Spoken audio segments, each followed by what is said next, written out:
Selamat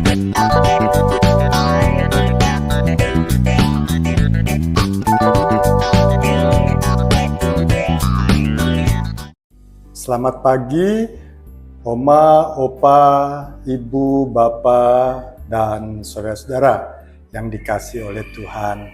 Selamat berjumpa kembali dalam program Resapi bersama dengan saya Pendeta Ferdi David. Oma, Opa, dan saudara-saudara sekalian, Resapi mulai hari ini akan ganti topik lagi. Kita akan diajak bersama-sama untuk merenungkan spiritualitas bagi tiap generasi. Kita tahu bahwa pemahaman kita tentang Tuhan itu berbeda-beda untuk tiap generasi. Dan saya hari ini memulainya dengan mengajak kita untuk memahami spiritualitas anak-anak. Nanti berikutnya remaja, pemuda, lalu orang tua. Saya ingin memulai ini dengan membaca dua bagian Alkitab lebih dahulu. Yang pertama, kitab Ulangan pasal yang ke-6, ayat 6 sampai 7 yang berkata demikian. Apa yang kuperintahkan kepadamu pada hari ini, haruslah engkau perhatikan. Haruslah engkau mengajarkannya berulang-ulang kepada anak-anakmu dan membicarakannya apabila engkau duduk di rumahmu, apabila engkau sedang dalam perjalanan, apabila engkau berbaring, dan apabila engkau bangun. Lalu ayat yang kedua saya ambil dari Perjanjian Baru, dari Matius pasal 18 ayat 6 yang berkata begini. Tetapi barang siapa menyesatkan salah satu dari anak-anak kecil ini yang percaya kepadaku, lebih baik baginya jika sebuah batu kilangan diikatkan pada lehernya, lalu ia ditenggelamkan ke dalam maut. Saudara-saudara yang dikasihi oleh Tuhan, dari dua contoh ayat Alkitab itu kita diingatkan bahwa kita sebagai orang tua punya tanggung jawab yang besar untuk mendidik anak-anak kita, untuk mengenalkan anak-anak kita kepada iman kepada Allah. Bagaimana sejak dini kita memperkenalkan siapa Allah, dan sejak awal kita mengajar mendidik mereka supaya mereka bisa hidup di dalam iman yang benar kepada Allah. Bagaimana itu dilakukan?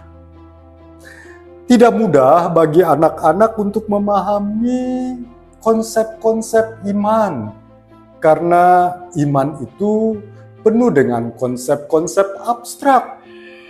Allah misalnya, surga, keselamatan, roh. Anak akan sangat sulit untuk memahami hal-hal seperti itu karena memang secara psikologis buat anak-anak mereka baru bisa belajar memahami apa yang mereka lihat secara nyata. Mereka hanya bisa berpikir secara konkret, belum bisa berpikir secara abstrak. Jadi bagaimana kita memperkenalkan Allah kepada anak-anak? Bagaimana kita mengajarkan iman kepada anak-anak kita? Ibu, Bapak, dan saudara-saudara sekalian, disinilah tanggung jawab kita sebagai orang tua dipanggil untuk menjadikan hidup kita sebagai contoh dari gambar Allah. Menjadikan hidup kita sebagai gambar Allah yang bisa dilihat dan bisa disaksikan oleh anak-anak kita. Dan memang Alkitab sendiri sering menggambarkan Allah itu sebagai Bapa. Misalnya di dalam Matius 6 ayat 9 atau surat Roma 8 ayat 15. Dan bukan cuma sebagai Allah, sebagai Bapa, Allah juga diperkenalkan sebagai Ibu.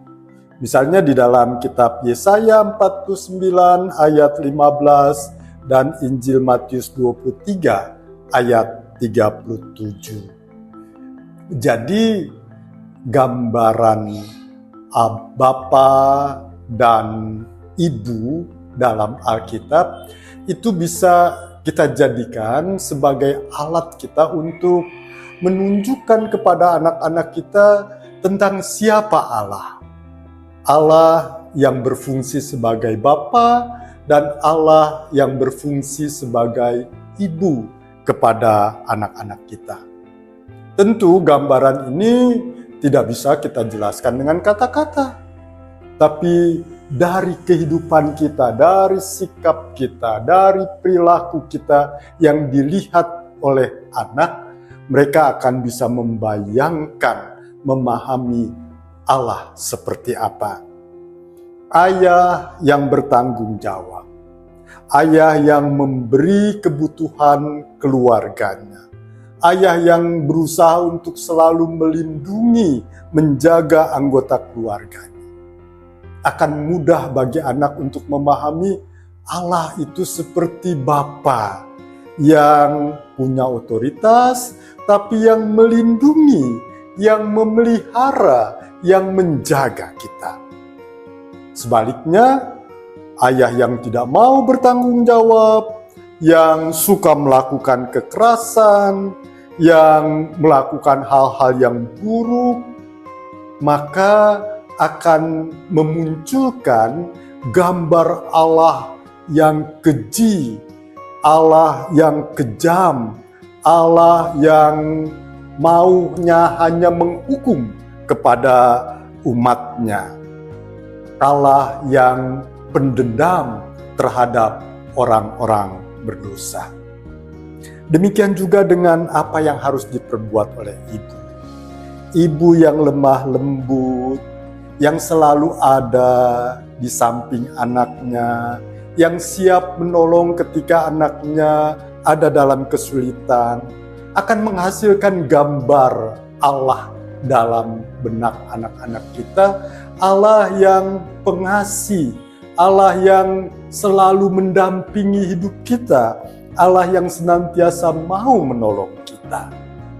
Sebaliknya, ibu yang acuh, yang kasar, yang hanya menuntut anak harus seperti ini, harus seperti itu tanpa memahaminya, akan menghasilkan gambar Allah yang tidak peduli pada manusia, yang pemarah, yang pendendam, yang penghukum, yang hanya bisa menuntut manusia untuk melakukan segala hal bagi Allah.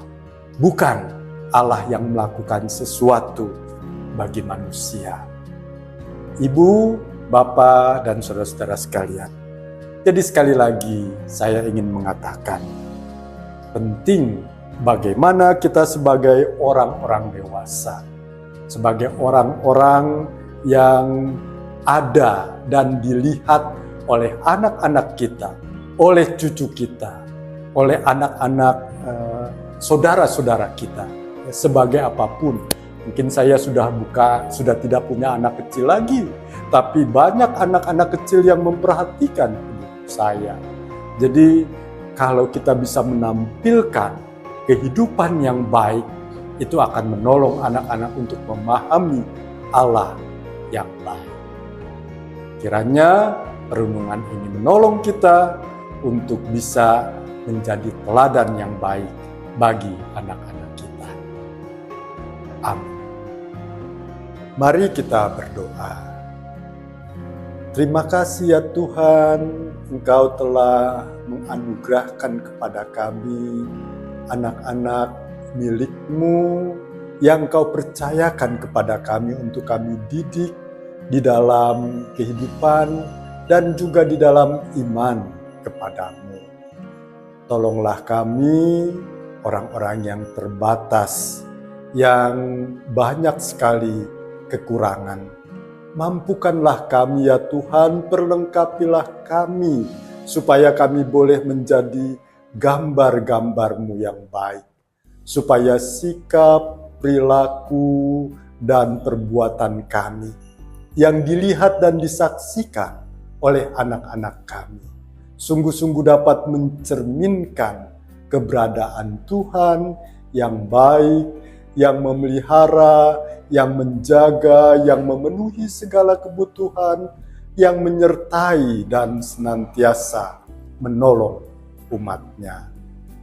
Kiranya perenungan ini terus kami hayati, supaya dalam hidup kami boleh menjadi gambar Allah yang baik.